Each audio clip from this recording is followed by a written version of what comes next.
Olá, meu quarto ano! Vamos agora para a nossa segunda aula de hoje, segunda-feira, dia 17 de agosto. Quero que vocês peguem o caderno de atividades lá na página 34 de matemática. Vamos começar por esse primeiro exercício aqui, que pedia para construir um dado. Como eu tinha vários dados aqui, eu vou utilizar um deles, tá bem? Então, vamos lá. A primeira pergunta é: quais resultados podem ser obtidos ao lançar esse dado e observar o número de pontos que saiu na face superior, ou seja, na face que ficar para cima?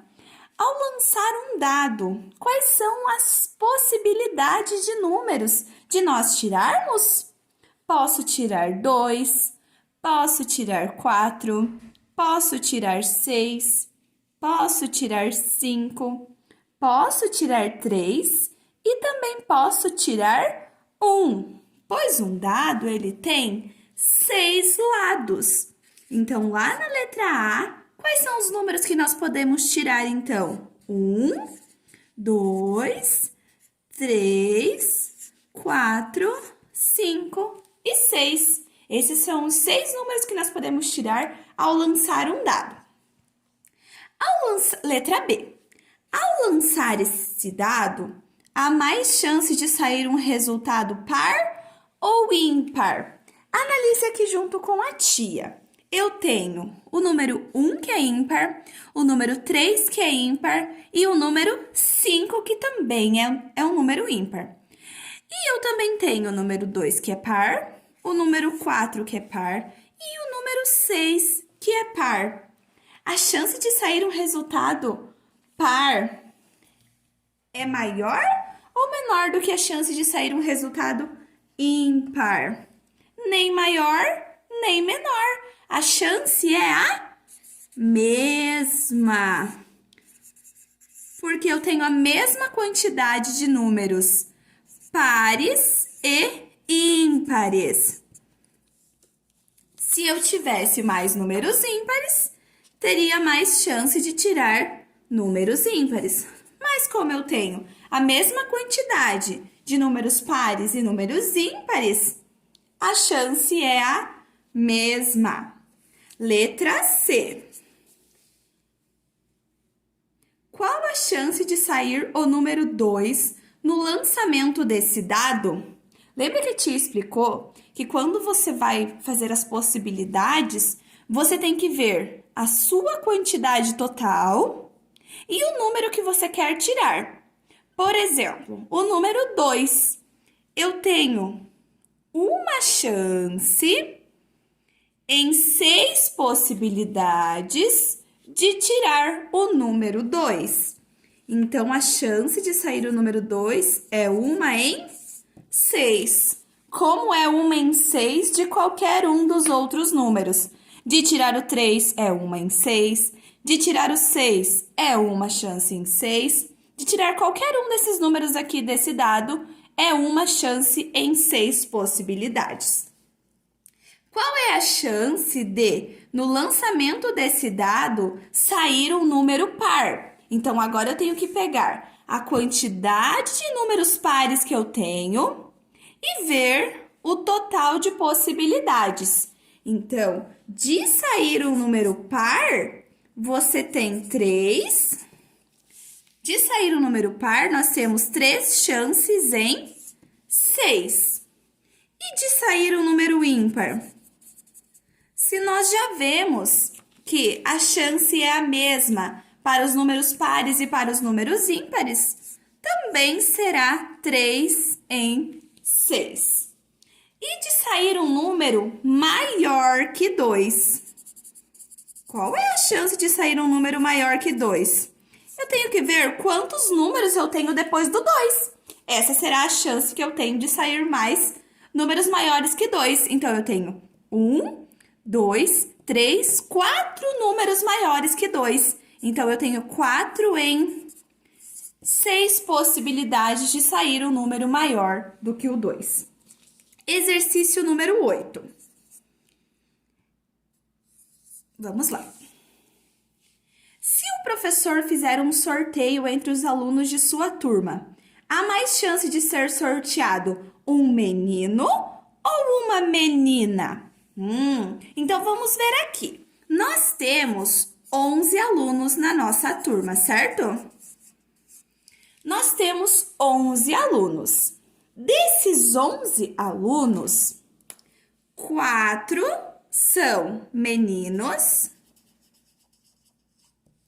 e 7 são meninas.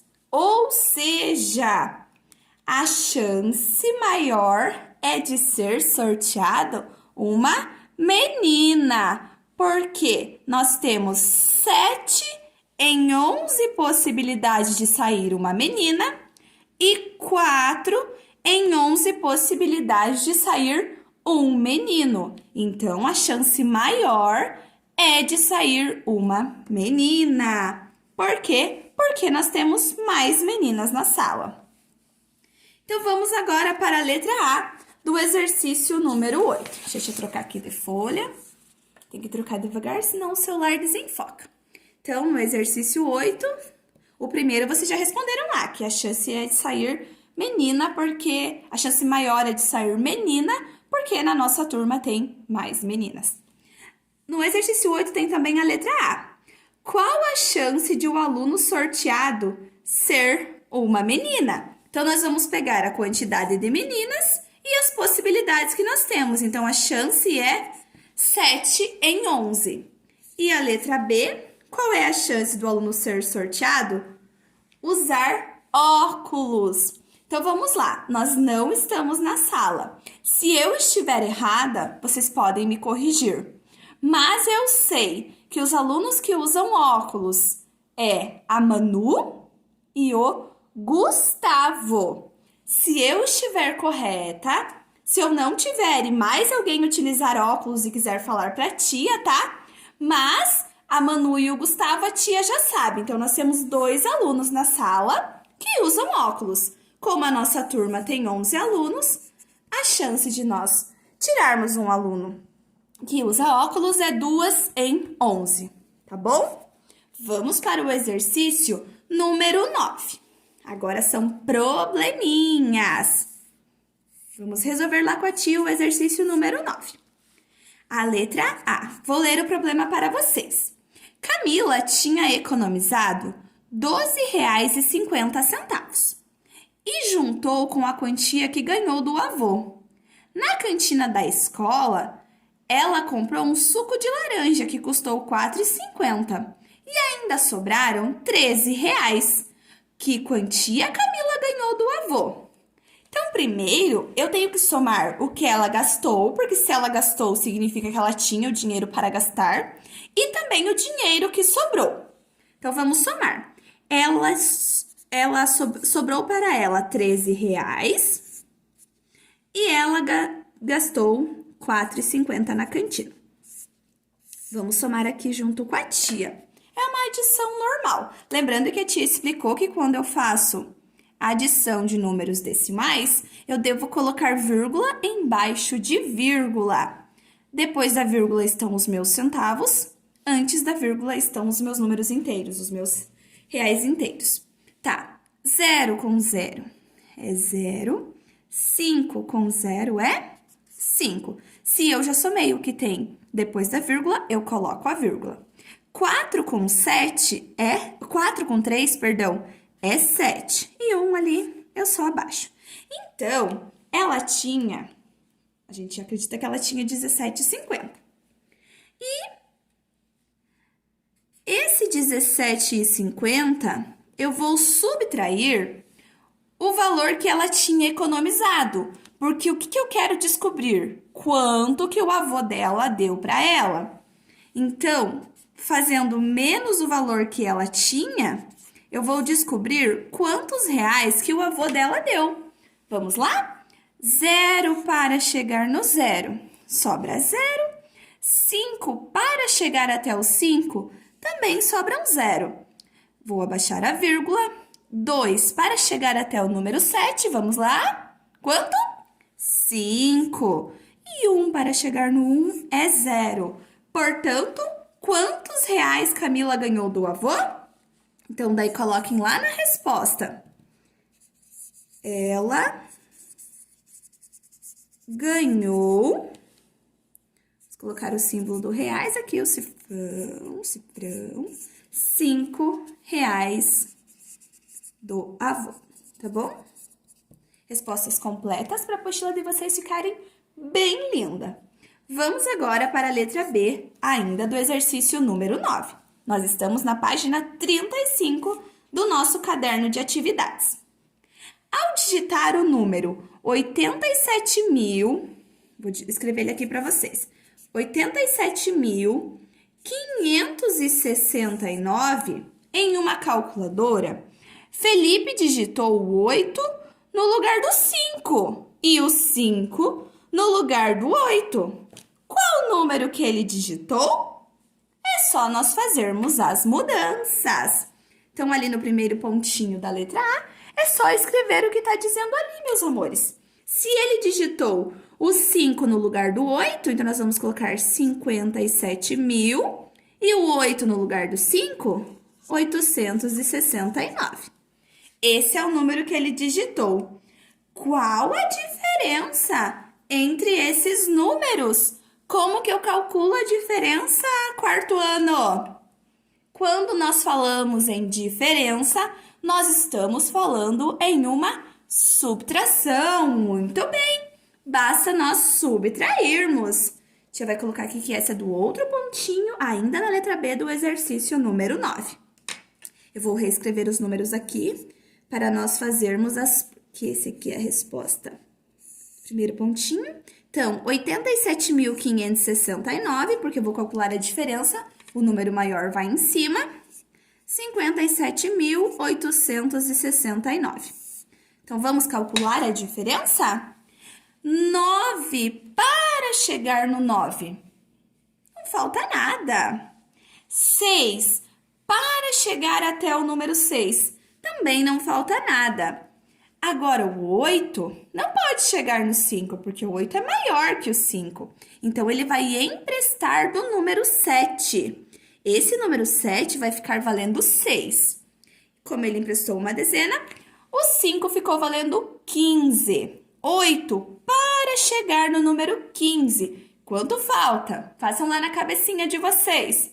8 para chegar em 10 faltam 2, mais 5 então faltam 7. Agora, 7 também não dá para chegar no 6, porque o 6 ele é menor do que o 7. Vamos emprestar aqui do 8, que ficou valendo 7. 7 para chegar até o 16, faltam quanto? Vamos pensar rápido aqui com a tia. Se 7 para chegar no 17 faltam 10, para chegar no 16 faltam 9. E 5 para chegar no 7, falta 2. Então, qual é a diferença? Vamos responder lá no pontinho lá. A diferença é 29.700. Muito bem, meus amores. Vamos trocar aqui de folha e vamos para a letra C do exercício, ainda da página 35, o exercício número 9. Observe a figura formada com palitos de fósforos. Nós vamos ver aqui, a tia vai mostrar para vocês. Vocês têm lá na apostila também. Essa daqui é a figura formada com palitos de fósforo. Vou montar ela para vocês verem. Então, a tia montou aqui para vocês exatamente como tem na letra C do exercício 9 da página 35. Lá tem essa figura e pergunta, quantos quadrados que aparecem nessa figura? 1, 2, 3, 4. Mas será que é só 4? Não, são 5, porque aqui ao redor, se a tia tirar essas 4 pecinhas aqui do meio, também tem um quadrado. Então, quantos quadrados aparecem nessa figura? São 5 quadrados. Então, podem escrever lá no primeiro pontinho, 5 quadrados.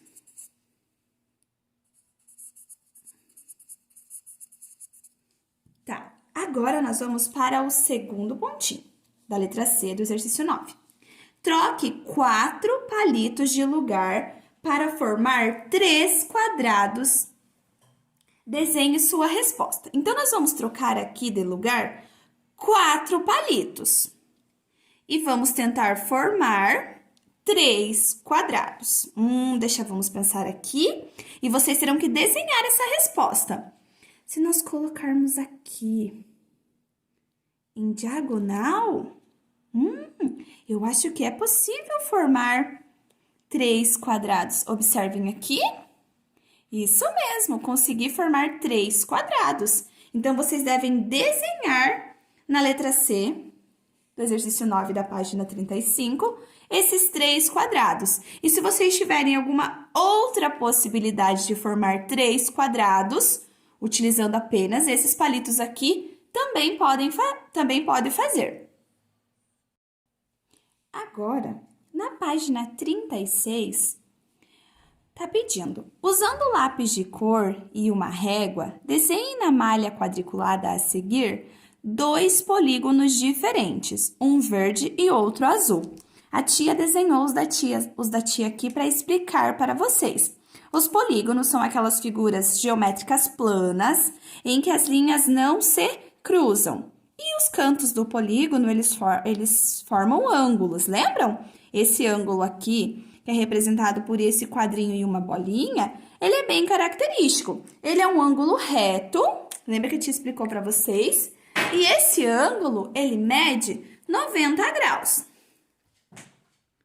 Quando nós temos um ângulo assim, nós não precisamos medir, porque nós sabemos que ele mede 90 graus.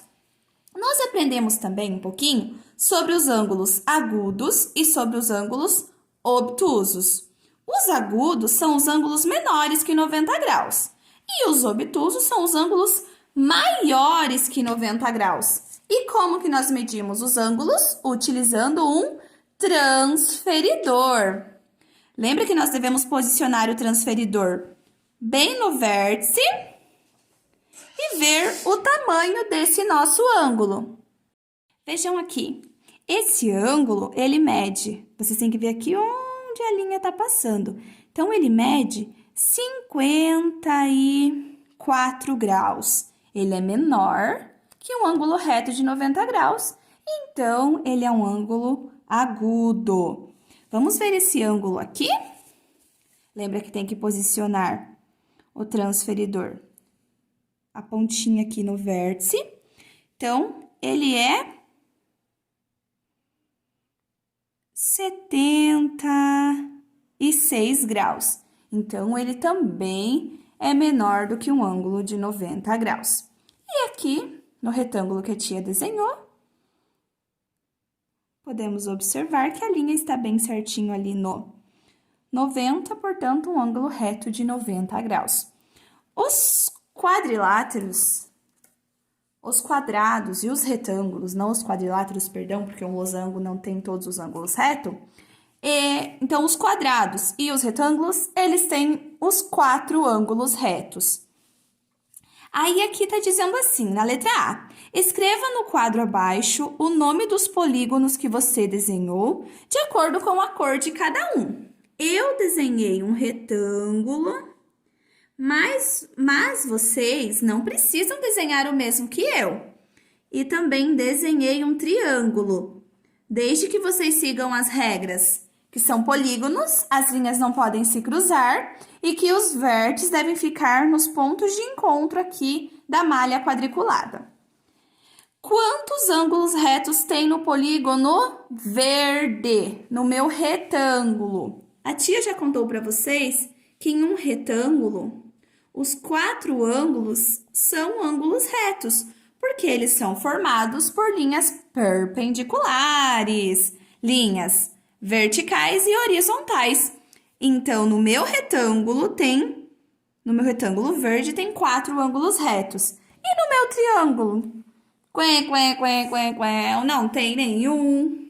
ângulo reto no meu triângulo azul. Todos menores que 90 graus.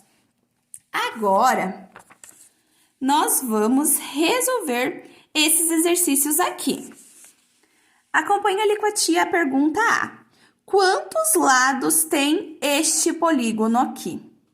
Quantos lados ele tem? Vamos contar? 1, 2, 3, 4, 5, 6 lados. Então, este polígono aqui, ele tem 6 lados. Portanto, ele é um hexágono. Ou hexágono, como a tia disse para você, dependendo da linguística do local. Então, ele tem 6 lados. Podem responder lá. Quantos ângulos esse polígono tem? Lembram que nós vimos que os polígonos, eles têm uma característica que nunca vai mudar, que a mesma quantidade de lados vai ser a quantidade de ângulos. Então, se vocês tivessem contado apenas as letras, também daria 6, porque as letras, elas estão nos vértices. Então, 1, 2, 3, 4, 5, 6. Então, ele também tem 6 lados. Marque um X à medida dos ângulos desse polígono. Ele é menor do que um ângulo reto? Ele é menor do que 90 graus? Vamos medir aqui. Como ele é um hexágono, ele é uma figura que tem todos os ângulos iguais aqui, neste caso. Então, ó, eu posicionei aqui. Como ele é uma figura pequena, a tia vai mostrar até onde esse ângulo vai. Ele vai até mais ou menos reto aqui. Então, veja, ele é um ângulo de 120 graus. Então, ele não é um ângulo menor do que o ângulo reto. Ele é um ângulo reto? Já vimos que não, porque o ângulo reto, ele tem 90 graus e é formado por retas perpendiculares. Então, nos sobrou que ele é um ângulo maior do que o ângulo reto. Como é o nome que recebem esses ângulos? Ângulos obtusos, um nome muito chique. E a figura, a tia já havia respondido para vocês, como ela tem 6 lados, ela é um hexágono. Respondam lá, hexágono com X e tem acento.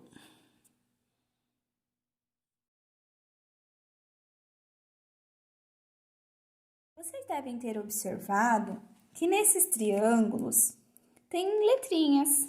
Os menores têm as mesmas letrinhas e o maior tem letrinhas diferentes. Significa tamanho pequeno e tamanho grande. Na letra A do exercício número 3, pede para vocês formarem um quadrado usando dois triângulos pequenos. Vamos tentar formar aqui. Como será? Assim não. Formei um triângulo. Vamos pensar. E assim também não. Formei um paralelogramo. Olha que legal, o paralelogramo tem 2 ângulos congruentes, que são ângulos obtusos, que são maior que 90, e 2 ângulos congruentes aqui, que são agudos, que são menores que 90 graus. Mas, para formar um quadrado, nós temos que montar os triângulos assim, muito bem! Então, é só colar os triângulos lá na letra A. Na letra B, 2 triângulos pequenos, que é o que nos sobrou, e um triângulo grande. Vamos ver como que nós podemos montar esse quadrado. Tia, assim não dá um quadrado. Mas aí o triângulo grande está sozinho. Deixa eu pensar. Ajudem a tia Jaque a pensar lá na casa de vocês. Agora sim! Muito bem! Formamos os 2 quadrados. Agora, de acordo com esses 2 quadrados aqui que nós formamos, nós vamos completar com a quantidade de ângulos de cada polígono de acordo com a medida. De acordo com as medidas. Do triângulo pequeno. Vamos pegar aqui, a tia ainda não colou, né? Vamos ver aqui com a tia. para descobrir a medida dos ângulos desses triângulos e dos quadrados que foram formados com esses triângulos. Se nós colocarmos aqui, nós podemos observar, deixa eu puxar ele mais para baixo aqui, que do triângulo pequeno, quantos ângulos retos ele tem? Ele tem um ângulo reto. Vamos escrever lá que ele tem um ângulo igual ao ângulo reto. E maior do que o ângulo reto? Bom, esse aqui nós já medimos, já vimos que ele é 90 graus. Se nós formos medir este ângulo aqui, nós podemos perceber que ele mede praticamente 45 graus. Então, ele é menor do que 90 graus. Então, e o outro lado é exatamente igual, então também mede 45 graus. Então, nós não temos nenhum ângulo maior do que o ângulo reto no triângulo pequeno. E menor do que o ângulo reto?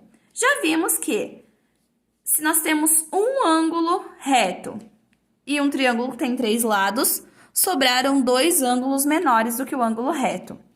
Vamos ver agora o triângulo maior?